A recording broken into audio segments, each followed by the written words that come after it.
का आरोप लगा दिया।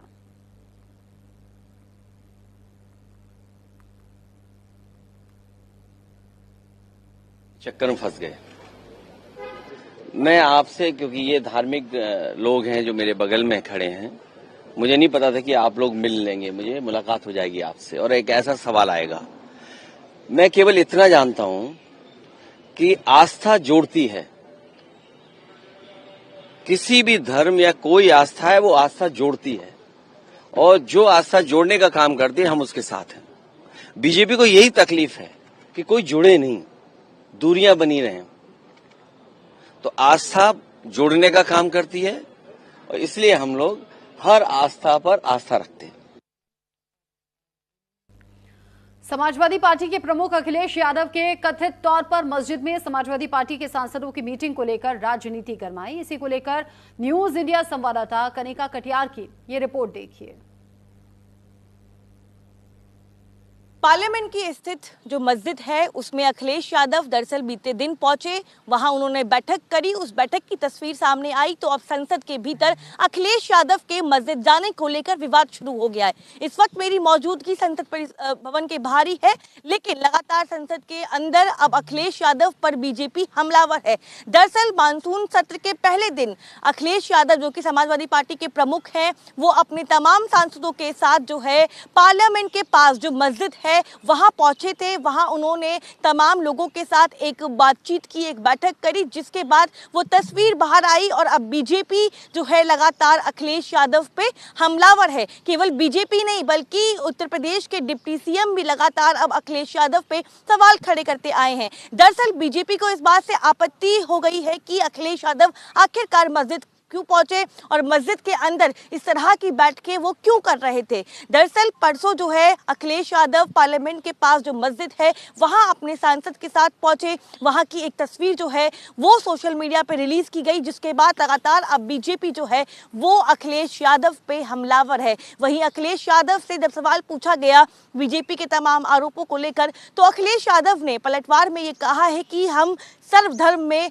जो है यकीन करते हैं और जो धर्म एक साथ एक इंसान को दूसरे इंसान से जोड़ने की कोशिश करता है वो हम उसको मानते हैं। लेकिन अब बीजेपी का जो अल्पसंख्यक मोर्चा है वो लगातार समाजवादी पार्टी और अखिलेश यादव पे हमलावर है और अखिलेश यादव को मस्जिद जाने को लेकर और बैठक को लेकर तमाम सवाल जो है वो खड़े किए जा रहे हैं। लेकिन इसके अलावा संसद के भीतर अब अखिलेश यादव के इस बैठक की तस्वीर के बाद जो है लगातार सियासी संग्राम जो है वो बढ़ गया है। वहीं बीजेपी का अल्पसंख्यक जो मोर्चा है वो लगातार अखिलेश यादव को घेर रहा है, लेकिन इसके अलावा पूरी बीजेपी जो है वो समाजवादी पार्टी के प्रमुख अखिलेश यादव के पीछे पड़ गई है और अब उनके मस्जिद वाली तस्वीर को लेकर उनसे सवाल भी खड़े किए जा रहे हैं। लेकिन वही समाजवादी पार्टी के सांसद लगातार इसको लेकर जो है ये बयान दे रहे हैं कि अखिलेश यादव वहां पहुंचे थे लेकिन कोई बैठक नहीं थी, एक मुलाकात थी क्योंकि बारिश का मौसम था। वो पार्लियामेंट से बाहर निकले, उसके बाद उनके ही सांसद जो है वो उनको वहां पे ले गए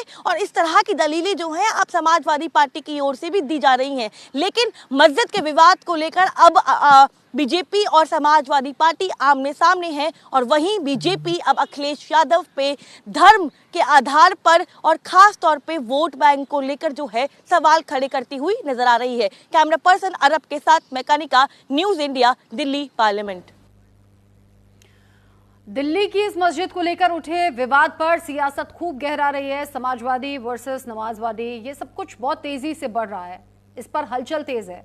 न्यूज इंडिया से एक्सक्लूसिव बातचीत में समाजवादी पार्टी के सांसद रामजी लाल सुमन ने उल्टा बीजेपी पर सीधा हमला बोल दिया। समाजवादी पार्टी के सांसद ने सवाल किया कि अगर कोई विवाद है तो एफआईआर क्यों नहीं कराई जा रही, देरी इसमें क्यों हो रही है। उन्होंने कहा कि बीजेपी के नेता खुद मंदिरों में जाकर सो रहे हैं और जब समाजवादी पार्टी के अध्यक्ष अखिलेश यादव रामपुर में सांसद मोहिबुल्लाह नदवी से मिलने के लिए पहुंचे तो बीजेपी ने उसे भी मुद्दा बना लिया। जरा सुनिए बातचीत। कल अखिलेश यादव जी ने पार्लियामेंट के सामने वाली मस्जिद में अपने तमाम सांसदों के साथ में बातचीत की, वहां मीटिंग की, जिसके बाद से बीजेपी तमाम तरह के आरोप जो है वो समाजवादी पार्टी पर लगा रही है। चलिए बात कर लेते हैं, समाजवादी पार्टी के सांसद हैं रामजी लाल सुमन साहब। सुमन साहब, ये कहा जा रहा है बीजेपी की तरफ से कि इस्लाम की अवहेलना की गई है, इस्लाम का मजाक उड़ाया गया है और ये आरोप जो है लगाया जा रहा है। एफआईआर दर्ज कराने की बात तमाम सांसदों के खिलाफ, अखिलेश जी के खिलाफ बीजेपी के अल्पसंख्यक मोर्चा के जो अध्यक्ष हैं जमाल सिद्दीकी कर रहे हैं। देरी क्यों कर रहे हैं? एफआईआर जल्दी करानी चाहिए, लेकिन साथ ही साथ बीजेपी के लोगों को ये भी बताना चाहिए कि उनके तमाम नेता और कार्यकर्ता जो मंदिरों में रह रहे हैं, धार्मिक स्थलों में रह रहे हैं, उनके बारे में वो क्या सोचते हैं। इतनी छोटी बात श्री अखिलेश यादव जी पार्टी के राष्ट्रीय अध्यक्ष हैं, शिष्टाचार के नाते हमारे रामपुर के जो सांसद हैं उनसे मिलने गए थे। ये लोग नहीं जानते कि चाहे मंदिर हो या मस्जिद हो, इनके संचालन के लिए एक इंतजामिया कमेटी होती है, संचालन समिति होती है। उस संचालन समिति में इसको हिंदी में सचिव कहते हैं और उर्दू में कहते हैं मुतवल्ली। रामपुर के सांसद हमारे धार्मिक आदमी हैं, वहाँ रहते हैं, उनसे मिलने के लिए अखिलेश गए थे। उसमें हाय तौबा करने की क्या जरूरत है? उनका कहना है कि इनकी जो इमाम की तमाम सुविधा इनको मिल रही है, सांसद की सुविधा भी ले रहे हैं, इमाम की सुविधा भी ले रहे हैं, और डिम्पल जी के लिए भी कहा गया कि वो साड़ी पहन के ऐसी चली गई, जबकि पूरे कपड़े, शरीर पूरा ढका होना चाहिए महिला का अगर महिला वहाँ एंट्री करती है, कि ये सरासर गलत है, ये इस्लाम के खिलाफ है। समाजवादी पार्टी की महिला या पुरुषों को कौन सा ड्रेस पहनना चाहिए, क्या करना चाहिए, ये बीजेपी के लोग तय करेंगे। डिम्पल जी का जहाँ तक सवाल है, वो साड़ी पहन के चली गई, कोई कुर्ता पहन के चला गया, कोई जीन्स पहन के चला गया, तो ये ना बीजेपी वालों को वो तो कह रहे हैं कि उसमें कई चीजें दिख रही थी जो नहीं दिखनी चाहिए। समाजवादी पार्टी के रहन सहन को बीजेपी वाले तय करेंगे, ये तो बीजेपी वाले तय करेंगे, ये समाजवादी पार्टी के लोग तय करेंगे कि हमें क्या पहनना है। मेहरबानी करके अपने लोगों को सलाह दें तो ज्यादा अच्छा है। हमारा मकसद किसी धार्मिक स्थल पर कब्जा करने का नहीं था, न किसी धार्मिक स्थल को हम पार्टी का ऑफिस बना रहे हैं। विशुद्ध रूप से एक सामान्य शिष्टाचार के नाते अखिलेश जी वहां गए थे, और जिस प्रकार का तूल ये बीजेपी के लोग दे रहे हैं, मेहरबानी करके पहले वो अपने आचरण को सुधार ले तो ज्यादा अच्छा है।